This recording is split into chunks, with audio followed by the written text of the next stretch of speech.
ఒక చిన్నారుడు కట్టు మీద రామకృష్ణారెడ్డి అని మన తెలుగుదేశం పార్టీ మీద అన్నగారి మీద ఒక కవిత్వం రాశారు. ఆయన వినిపించి మీకు అందరికీ కూడా ఆలకిస్తారు. తెలుగు నేల ప్రగతి కోసం, తెలుగు జాతి వెలుగు కోసం, కర్షక సౌభాగ్యం కోసం, కార్మిక సంక్షేమం కోసం ఆడపడుచులకు అండగా నిలిచి అన్ని విధాలా ఆదుకున్నావు. నదుల అనుసంధానానికి శ్రీకారం చుట్టినావు.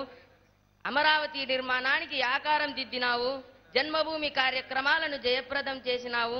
నిరంతరం విద్యుత్ ప్రసారంతో వెలుగుబాటలు వేసినావు. రాజధానికి రహదారులు వేసి రాష్ట్ర రూపురేఖలు మార్చుతున్నావు.